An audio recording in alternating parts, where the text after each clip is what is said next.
Hello, I'm John Richards from Paladin Cloud, and today we're talking about the Center for Internet Security's Microsoft Azure Foundations benchmark. We're looking at recommendation 3.8. Ensure default network access rule for storage accounts is set to deny. This recommendation covers Azure's storage accounts.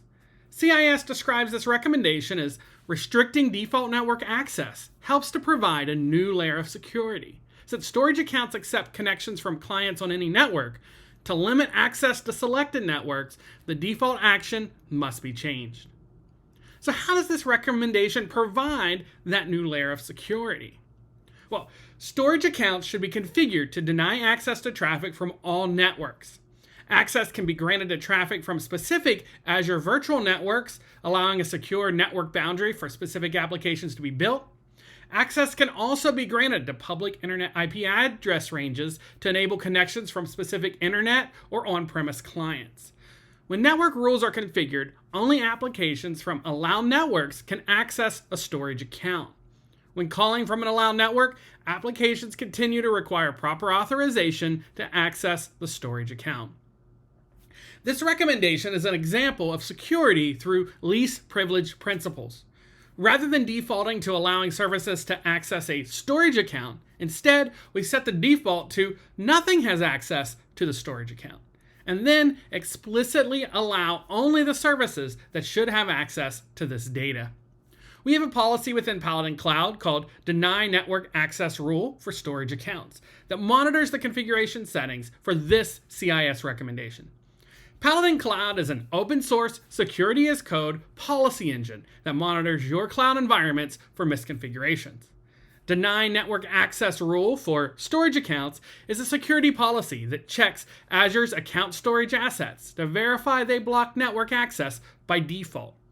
If you're already implementing the critical recommendation of blocking public access, exploiting this requires another internal service to be compromised. Because this isn't immediately exploitable, but does protect against lateral movement, we classify it as a medium severity security violation. Now that we understand the risk, how can we audit this? Let's look at a few ways. First, we're going to audit this via the Azure portal. So we're going to navigate to the portal. We're going to go to the storage section. To audit this at recommendation, we take a look at the networking section. And here inside networking, we check the value of public network access. We want to verify that enabled from all networks is not selected. We can also check that same status via the command line. Now, Azure offers Azure Cloud Shell for running CLI commands right from the browser. And here we'll run a command to list the properties of the network rule set for our storage accounts. For this recommendation, we're checking the default action, and we want that to say deny. Those with a value of allow are in violation. Now let's look at the steps needed to fix this. To do so, we can return to our storage accounts network settings and set public network access to a value other than all networks. Then we save our changes. If you use infrastructure as code, you may have built your storage accounts using Terraform, Bicep, or ARM. In that case, you'll want to modify the code so the problem isn't replicated on future deployments. And one way to avoid misconfigurations is to use a platform like Paladin Cloud to automate detection. Paladin Cloud runs policies across assets. Those assets can be scoped by custom asset groups based on things like subscriptions or cloud providers. I'll scope this session to just assets on Azure.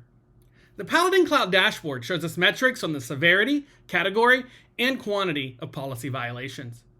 Earlier, we learned that deny network access rule for storage accounts is a medium priority, so it's represented here. Here, we can see a list of assets in violation of this policy. By clicking on a specific violation, we see more details. There's a link to the policy that will include documentation on how to remediate it. We can also go to the specific asset to see what other policy violations it has, and also any asset-specific details. If this interests you, please check out the free open source repository for Paladin Cloud on GitHub and give us a star. Also, let us know if you have any questions or feedback. Thanks so much for watching.